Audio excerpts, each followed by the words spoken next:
Alhamdulillahillazi an'ama alaina bi ni'matil iman wal islam. Assalamualaikum warahmatullahi wabarakatuh.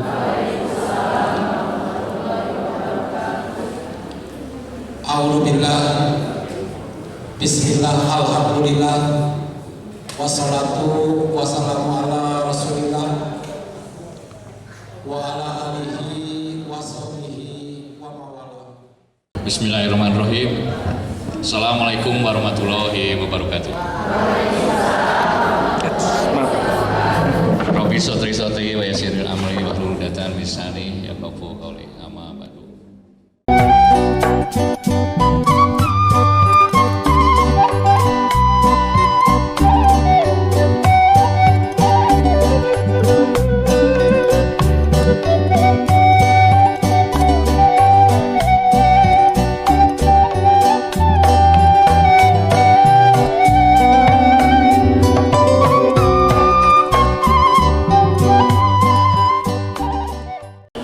Yang kami hormati Bapak Profesor Dr. Haji Adam Mulyad MPD, yang kami hormati Ibu Hajah Sintaan Astuti Anwaria, yang kami hormati Bapak Camat Pacet, yang kami hormati Bapak Kepala Desa Ciherang, yang kami hormati Bapak Ketua MUI Desa Ciherang beserta jajarannya, yang kami hormati Bapak dan Ibu para peserta seminar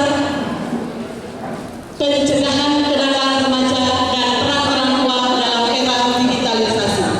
Puji syukur marilah kita panjatkan kehadirat Ilahi Rabbi. Salawat dan salam semoga senantiasa terlimpah curahkan kepada baginda kita, yakni Nabi besar Muhammad Sallallahu Alaihi Wasallam.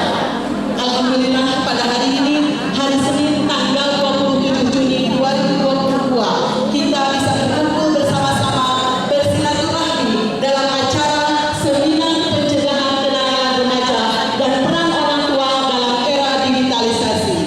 Hadirin yang berbahagia, ini adalah tindak lanjut dari musyawarah kerja MUI Desa Ciherang hari Minggu tanggal 23 Januari 2022. Alhamdulillah, kami dari Komisi Pengkaderan Umat dan Komisi Pemberdayaan Perempuan bisa melaksanakan seminar yang dilaksanakan pada hari ini. Dan untuk itu, marilah kita simak bersama-sama pada kesempatan yang baik ini. Mudah-mudahan seminar ini bermanfaat untuk semuanya. Amin ya rabbal alamin.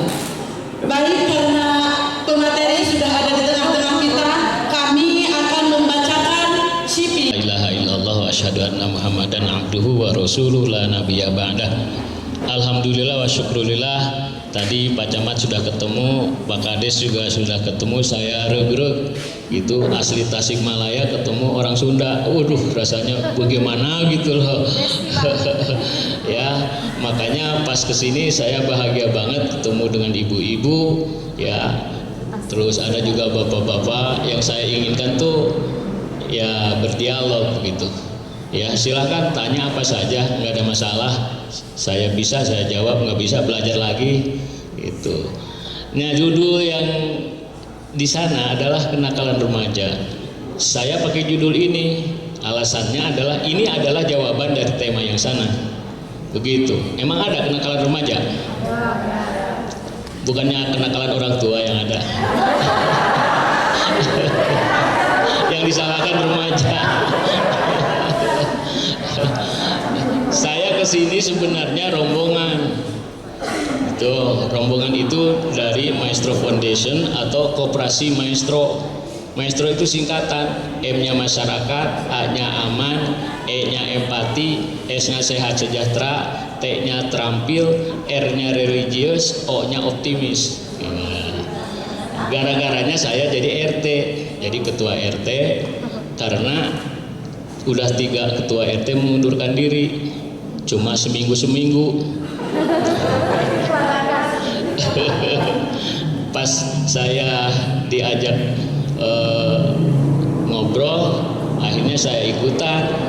Pas ikutan, diem aja karena memang jarang kenal gitu. Karena sibuk kerja nggak kenal. Tahu-taunya pimpinan rapatnya bilang, Pak Adang kok diam aja, barangkali ada yang perlu disampaikan. Ada, saya bilang, angkat tangan yang kemarin jadi ketua RT, angkat tangan ada 5 orang.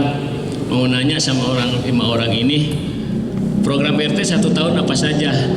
Diam, nggak ada yang jawab. Kebutuhan RT 1 tahun apa berapa? Nggak ada yang jawab. Jadi pengurus RT ngapain aja? Pada diam. Saya bilang si Kabayan juga bisa jadi ketua RT kalau gitu. Nah, Bapak jangan ngeledek katanya. Pakai anting ngomong saya. Bapak jangan ngeledek, kalau Bapak mau jadi ketua RT, Bapak aja yang jadi ketua. Gitu. Saya bilang saya siap, tapi ada syaratnya. Apa syaratnya? Ini orang yang 17 jadi pengurus semuanya. Siap katanya. Akhirnya pengurusnya saya pilih seluruh penduduk yang ada di situ 123 kakak. Saya minta jadi pengurus. Ternyata yang jadi pengurus 83 orang dari 123 kakak. Jadi banyakkan pengurusnya. Akhirnya yang tidak mau jadi pengurus diurus oleh orang lain. Kalau diurus oleh orang lain berarti orang mati. Iya, begitu. Ya, akhirnya bareng-bareng ngurus. Karena bareng-bareng ngurus saya bikin program kerjanya sistem divisi biasa. Ada ketua RT, ada wakilnya, ada 5 dari wakil divisi, dari divisi ke bidang, dari bidang macam-macam. Akhirnya 83 orang beres. Kita rakernya mana? Di puncak. Waduh, di puncak. Oh di puncak? Iya di puncak lah. Duitnya dari mana? Duit untuk apa? Duit untuk makan. Emang di rumah nggak makan? Ya di rumah makan, ya kumpulin aja uangnya untuk makan dirinya sendiri. Nah, akhirnya dikumpulin 5 kali makan 125. Ternyata banyak yang nyumbang. Ada yang 500, ada yang 1 juta. Begitu. Jadi cukup akhirnya. Nah, jadilah RT itu. Setelah RT begitu-begitu ya, dan setelah dari sana saya haramkan penduduk untuk iuran RT. Di mana duitnya? Duitnya saya minjem dari mana? Dari pengurus yang 83 orang, sejuta, terkumpul 117 juta. Yang 100 juta saya simpen di mana? Ada sekarang yang namanya dinar dirham. Kalau kita nyimpen di dinar dirham, sebulannya kita dapat bagi hasil 9 atau 10%. Kira-kira 9 atau 10 juta per bulan. Sedangkan kebutuhan RT hanya 5 juta. Berarti yang 4 juta bisa saya kembalikan kepada yang pinjaman tadi. 4 bulan, akhirnya beres, semuanya lunas, dan uang yang di dirham itu menjadi dana abadi RT. Beres semuanya. Gak ada. Iya kan? Oh, pokoknya dengan saya ayo bagaimanapun siap. Makanya saya katakan menunggu kembangkan kapasitas dan kapabilitas. Kita semuanya punya kapasitas. Bagaimana kapasitas yang kita miliki supaya menjadi kapabilitas. Sama dengan kita punya potensi. Bagaimana caranya potensi untuk dikembangkan supaya jadi kompetensi. Akhirnya saya lupa ngenalin teman-teman. Mana Bunda Sinta mana? Berdiri. Tuh ada tuh. Itu bendahara ya, bendahara Koperasi Maestro. Terus Bunda Lila, mana Bunda Lila? Berdiri biar kena tuh. Itu ketua unit usaha simpan pinjam. Itu. Di sana itu ada koperasi simpan pinjam wanita. Tapi tidak boleh laki-laki jadi anggotanya. Koperasi simpan pinjam wanita. Kok simpan pinjam wanita? Wanita disimpan pinjamkan atau gimana? Rupanya anggotanya wanita semuanya gitu. Nah, terus Bang Rendra, mana Bang Rendra? Mana Bang Rendra? Tuh, ya saya ajak juga. Beliau tuh ahli di bidang kesono kemari lah. Nah ini satu lagi nih ahli. Nah ini Mas Joko itu memang tugasnya syuting di Maestro TV. Ya, ini masuk TV ini nantinya. Ya, kita udah punya TV, tapi TV-nya yang kecil itu, TV YouTube. Ya, nggak apa-apa, yang penting kita berkiprah ya. Saya senang sekali diundang ke sini. Karena apa? Karena ini komunitas guyup banget ya di Ciherang ini. Ya, saya dengarkan dari Ustadz Dudu. Ya, Dudu itu apa? Artinya masih saudara saya. Senang sekali mendengarnya gitu. Nah, makanya sekarang di sini kami siap bareng-bareng membangun. Jangan sampai kita itu dilecehin orang. Benar, pemerintah itu benar dengan Undang-Undang 25 tahun 92 itu tentang perkoperasian. Tetapi karena rakyat kita tidak mengerti atau tidak mau mengerti tentang perkoperasian, akhirnya direbut orang. Makanya disangkanya pemerintah pro, jadi pro-nya ekonomi liberal, yang ada Indomaret dan Alfamart, sedangkan koperasi diabaikan. Bikin koperasi serasa sulit, karena apa? Rakyatnya tidak mau ngerti. Itu rakyatnya gaya-gaya banget, belanjanya di Alfamart dan Indomaret karena plastiknya ada nama Indomaret, ada Alfamart. Dirinya sendiri di koperasi. Coba, selama ada dinas koperasi maka koperasi perlu, iya kan? Cuma serasa sulit. Ya memang sulit karena dinas koperasinya juga bingung. Rakyatnya tidak mengerti tentang Undang-Undang 25 tahun 92. Itu. Ini produk-produk kami bawa ke sini tuh untuk oleh-oleh ya, produk-produknya supaya apa? Supaya bersinergi dengan Ciherang. Nah, dengan begitu dari sini kami belajar ternyata banyak produk-produk di sini yang perlu diangkat ke sana. Contohnya persayuran, ya Allah ya Karim, melimpah di sini. Gitu. Ternyata setelah belajar semalam, ini potensial sekali kalau Ciherang itu bareng-bareng dengan kami. Akhirnya kita berdaya semuanya.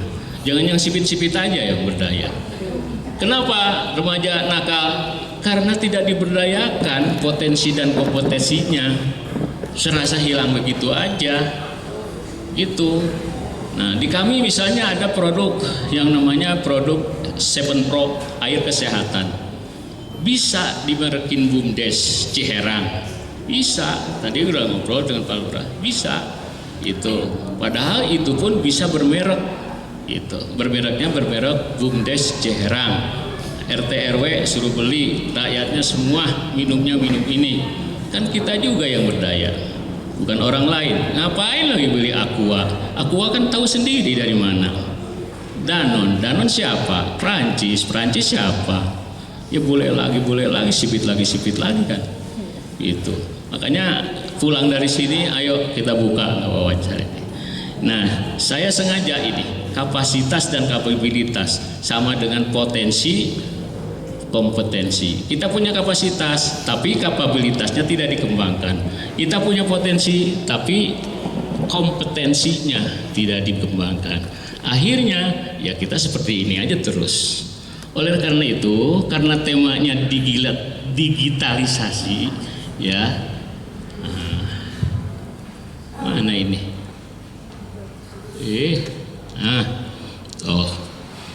Kita belajar tentang era digitalis atau globalisasi. Adanya era digital dan globalisasi telah meruntuhkan tembok-tembok penyekat antar bangsa dan negara. Hal ini mendorong terjadinya pergerakan barang jasa, investasi dan manusia yang begitu cepat sehingga memberi dampak pada persaingan global yang sangat ketat. Maka pembinaan, pengembangan dan pemberdayaan potensi SDM menjadi suatu keharusan bagi kita semua. Jadi kita punya potensi SDM itu kita harus bina dari sejak anak muda. Apa sih yang tidak bisa? Semuanya bisa kalau kita bersatu. Cuma anak mudanya tidak mau bersatu, maunya berdua terus.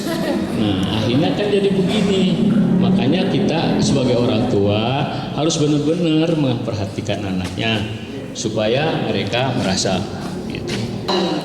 Jangan sampai anaknya itu dimarahin tetapi tidak diarahkan. Nah, yang kamu kerjakan itu salah, itu salah. Ibu, kalau yang benar yang bagaimana? Ibu nggak tahu, yang penting itu salah. Aduh, bagaimana sih?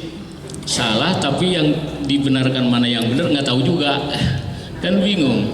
Nah, ini yang harus kita sepakati bersama, bahwa di era digital dan globalisasi ini itu artinya universalisasi, artinya semua itu dunia ini universal, bisa disebut kecil, bisa disebut besar. Dunia bisa disebut besar karena kita dari kamar bisa nonton bola Itali.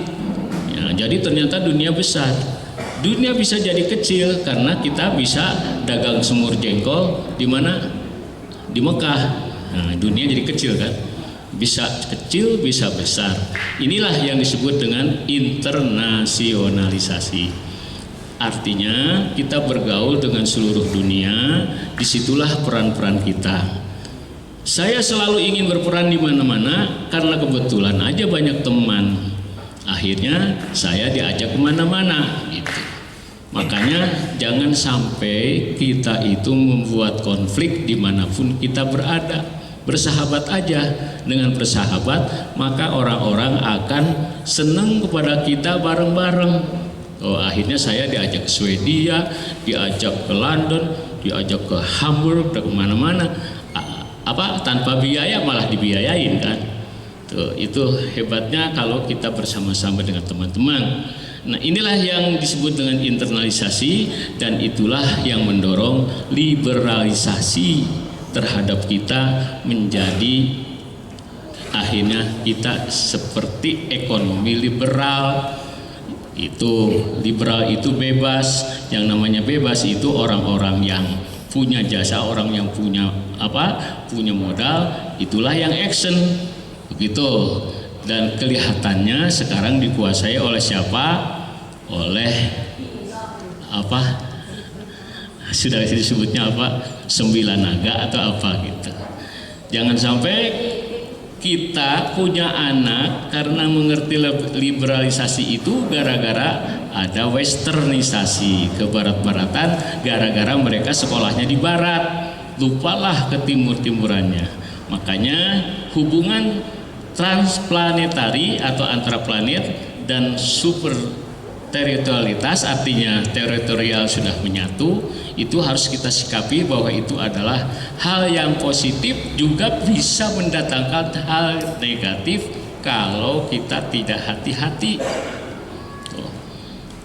Siapa bilang orang kampung itu akan kalah sama orang kota? Enggak juga. Banyak orang kampung yang otak dan banyak orang kota yang ngampung. Sama aja kita. Inna akramakum indallahi atqakum. Kenapa bisa menyerah? Lanjut aja gitu loh. Jadi saya tidak pernah menyerah kepada dunia. Karena apa? Karena semua kita itu ingin membangun potensi menjadi kompetensi, ingin membangun kekuatan yang ada pada kita menjadi keahlian itu. Nah, keahlian itu pertama adalah kompetensi attitude atau attitude competence, kompetensi akhlakul karimah. Jelas kita hidup itu juga oleh Nabi Muhammad disebutkan bu'istu liutammima makarima akhlak. Jadi intinya kehebatan akhlak. Kehebatan akhlak itu akan mendorong orang-orang menjadi manusia yang sempurna, manusia yang sehat tubuhnya, tajam penalarannya, dan baik budi pekertinya. Itu yang kita inginkan anak-anak kita. Saya dulu waktu di SMP oleh teman-teman itu disuruh saya mencalonkan ketua OSIS. Ternyata ketahuan sama ayah saya.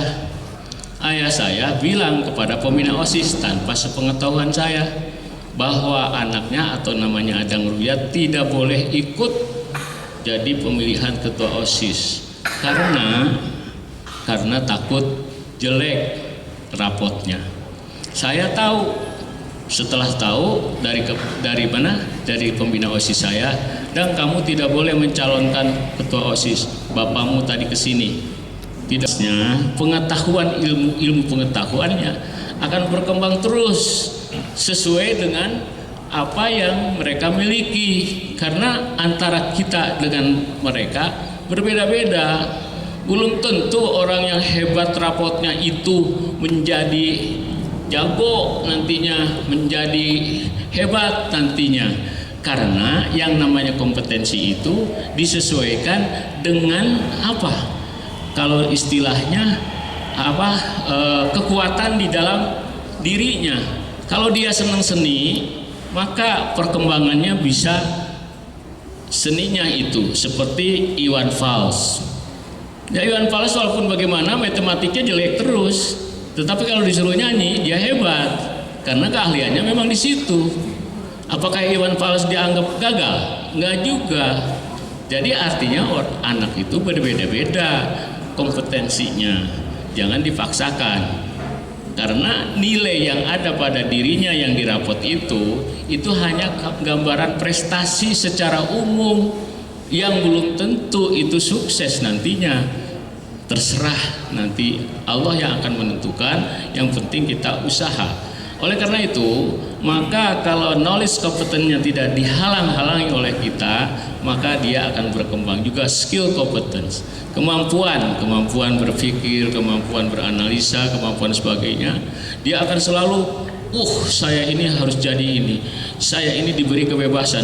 Karena saya diberi kebebasan untuk menjadi kemampuannya hebat, maka saya harus tanggung jawab kepada diri sendiri, bukan kepada orang lain. Dengan begitu dia akan berkembang dirinya sendiri tanpa paksaan dari orang tua. Orang tua hanya mengarahkan. Dengan begitu dia memiliki kebebasan.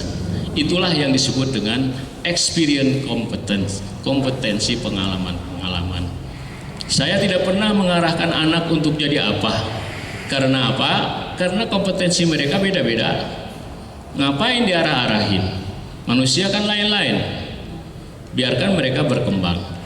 Dengan begitu mereka akan benar-benar merasakan menjadi manusia yang bebas, merdeka, dalam artinya tetap masih dalam koridor agama. Itu yang paling penting. Jadi ibu-ibu dan saudara-saudara sekalian, apakah ada hal-hal yang diragukan dalam kehidupan ini? Kalau ada, apa sih sebenarnya kehidupan ini? Kok ragu amat? Kira-kira apa ya? Saya kayaknya enak banget di hidup itu. Nggak ada deh. Ya. Apa ada yang merasa, aduh kayaknya hidup ini sulit banget gitu? Ada? Nggak ada. Ya kalau nggak ada berarti normal, berarti mantap. Iya. Apalagi suasana di Ciherang ini seperti ini. Insya Allah akan kita benar-benar kita ini akan hebat lah. Itu. Jadi ibu dan bapak sekalian, membangun potensi menjadi kompetensi ini. Di sini ada 4 kompetens yang harus jadi dorong kehendak mereka. Cuma kita harus mengarah. Apa sebabnya? Tinggal kita kontrol. Makanya saya bilang kepada anak didik saya, kalau kamu dididikan oleh orang tua aktif, kamu ceritakan yang senang-senang aja kepada orang tua. Mama, alhamdulillah dia di pramuka tadi, bagus banget dia makan gini, dikasih pelajaran tentang apa namanya adventure. Wah, enak sekali di pramuka. Pasti mamanya bilang teruskan. Coba kalau pulang-pulang, mama capek pramuka belum-belumkan, aku ini baik-baik. Apa kata mama? Paling enggak makan di pramuka. Nggak mungkin disuruh lagi kan? Dan bilang kalau kamu diluluskan cerita yang enak-enak. Dan cerita yang enak-enak, maka sebagaimana ibu-ibu yang aktif, bagus saja. Tapi pulang-pulang jangan mengeluh sama suaminya. Aduh, bapak capek. Makan ke kakak.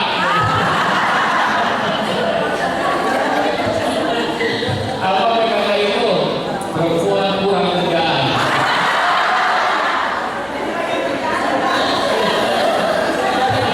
Coba kalau misalnya yang enak-enak.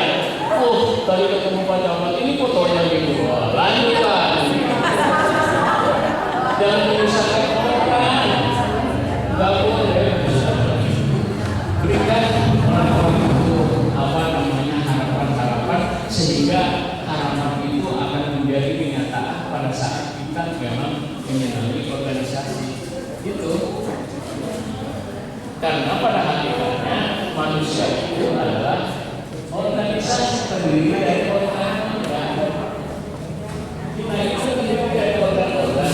Kalau ingin berorganisasi, lihatlah organ tubuh kita. Ternyata organ tubuh kita itu selaras. Itu tata tangan kanan, tangan kiri, aku jalan depan ya. Kamu belakang, sekarang gantian dong, kamu ke belakang, saya ke depan. Jadi jalan. Itu karena satu dua. Jadi itu sudah sekalian. Saking sepenuhnya saya, kompetensi yang tadi itu akan menghasilkan SDM yang memiliki maka gitu. Jadi pahamilah, kalau orang-orang yang dibebaskan dalam actionnya tetapi terpimpin, maka 4 kompetensi tadi akan menghasilkan apa? Menghasilkan SDM yang kritis dalam berpikir. Kritis dia karena terbiasa ibu-ibu pada saat dikumpulkan di koperasi, misalnya koperasinya dipimpin oleh wanita, selanjutnya diajarkan bagaimana tata krama cara berapat misalnya. Sudah manusia yang beradab, maka dia pandai bersatu. Jadi yang bersatu itu adalah manusianya. Manusia yang tidak mau bersatu berarti dia tidak beradab.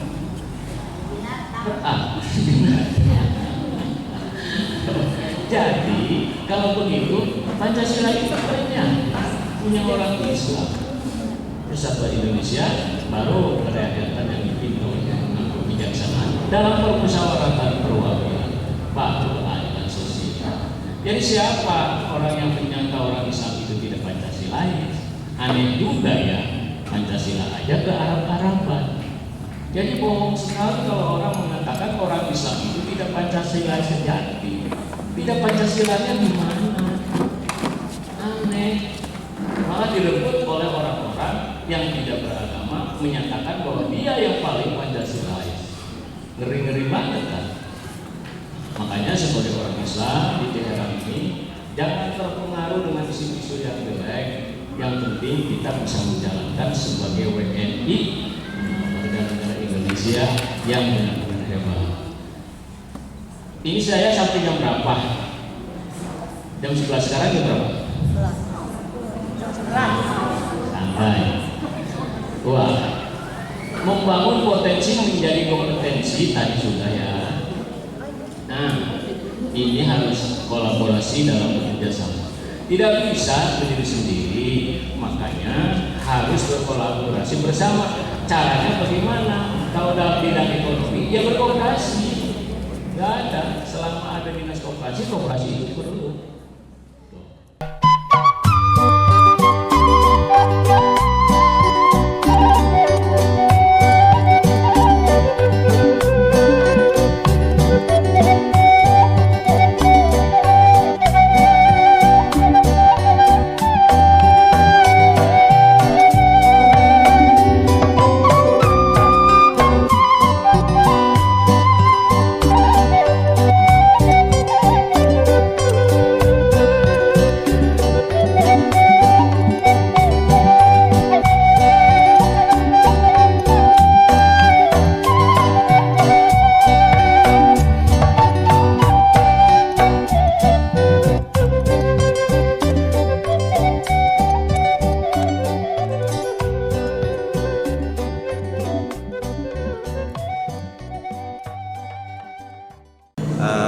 Assalamualaikum warahmatullahi wabarakatuh. Alhamdulillah pada hari ini hari Senin tanggal 27 Juni 2022 saya selaku panitia yang memang pada hari ini kami dari MUI punya agenda untuk mengadakan seminar. Dan alhamdulillah pada seminar ini tema yang diangkat adalah pencegahan kenakalan remaja dan peranan orang tua di era digital. Dan alhamdulillah acara ini bisa terwujud atas bantuan dari beberapa pihak, terutama dari pemerintahan Desa Ciherang. Dan alhamdulillah peserta yang kami undang, target kami 140 orang. Kayaknya kalau lihat daftar isi hadir itu hampir 99% yang hadir. Dan alhamdulillah untuk pemateri sengaja kami undang Bapak Profesor Dr. Adang Ruhyat dari Jakarta, karena memang menurut kami Bapak Adang akan mampu memberikan materi tentang tema yang kami angkat pada seminar ini. Dan alhamdulillah barusan juga sesudah Bapak Profesor menyampaikan materi kepada para peserta seminar, alhamdulillah respon dari para peserta seminar sangat antusias sekali dan memang bisa dimengerti dan bisa dipahami oleh para peserta seminar. Dan harapan kami semoga apa yang telah disampaikan oleh beliau bisa bermanfaat khusus bagi yang hadir, dan harapan yang lebih dari kami para peserta seminar bisa men-share atau menyampaikan minimal kepada keluarganya, tetangganya, dan kepada masyarakat umum. Dan berkaitan dengan tema yang diangkat pada kesempatan seminar kali ini, yaitu tema pencegahan kenakalan remaja dan peranan orang tua dalam era digital.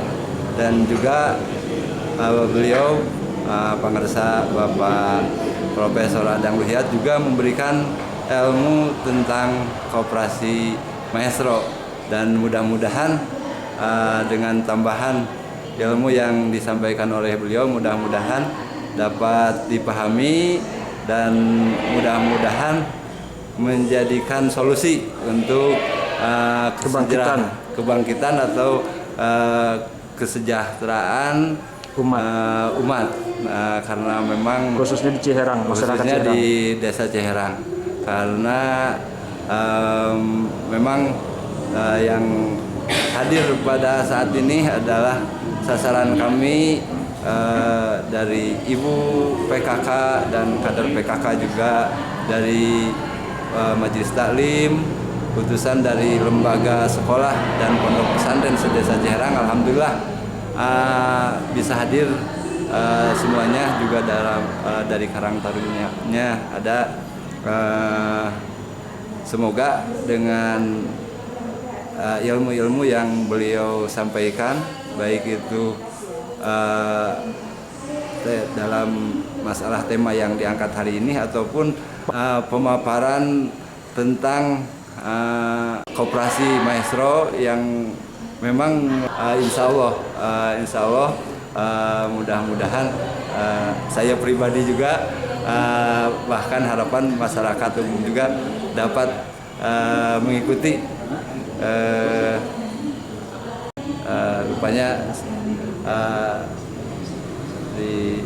Rupanya cukup sekian dari saya. Mudah-mudahan apa yang kami beserta para panitia wujudkan mudah-mudahan bermanfaat dan berfaedah bagi kami dan juga bagi para peserta seminar semuanya. Dan yang terlebih mudah-mudahan silaturahmi kami dengan Bapak Profesor Adang Ruhyat itu mudah-mudahan bisa menjadi ada kelanjutannya gitu. Ya, hanya itu yang dapat kami sampaikan. Assalamualaikum warahmatullahi wabarakatuh. Assalamualaikum warahmatullahi wabarakatuh. Terima kasih tanggapan kami sebagai peserta juga sebagai anggota MUI setelah mendengar paparan dari Profesor Dr. Haji Adam Muhyad MPD pada saat seminar tadi, ada suatu pelajaran ataupun materi berkaitan dengan Koperasi Maestro. Kami juga pengurus MUI dan peserta sangat antusias dan ingin segera terbentuk wilayah atau cabang koperasi itu sendiri untuk meningkatkan kesejahteraan di wilayah kami, khususnya di Desa Ciherang. Sekian, terima kasih. Assalamualaikum warahmatullahi wabarakatuh. Visi dan misi yang akan kita capai, yang paling penting visinya adalah menebar kebaikan. Kebetulan ya Maestro Foundation itu dalam hal ini koperasi diundang oleh teman-teman di sini, terutama Bapak Haji Dudu ya, ingin berkolaborasi dengan Koperasi Maestro. Tentu saja mungkin beliau sudah melihat bahwa Koperasi Maestro itu bisa bersinergi dengan siapapun dan dimanapun. Oleh karena itu kami sangat respect terhadap undangan ini. Semoga apa yang kita berikan di sini itu benar-benar bermanfaat dan akan menjalin silaturahim selanjutnya untuk memasyarakatkan koperasi dan mengkoperasikan masyarakat itu. Karena menurut saya selama dinas koperasi masih ada, maka koperasi diperlukan. Begitu. Sebagaimana kita ketahui, yang namanya Koperasi Maestro itu sudah memiliki 9 cabang. Itu yang kita banggakan, maka kita ingin menebar kebaikan di sini bareng-bareng dengan teman-teman. Itu aja.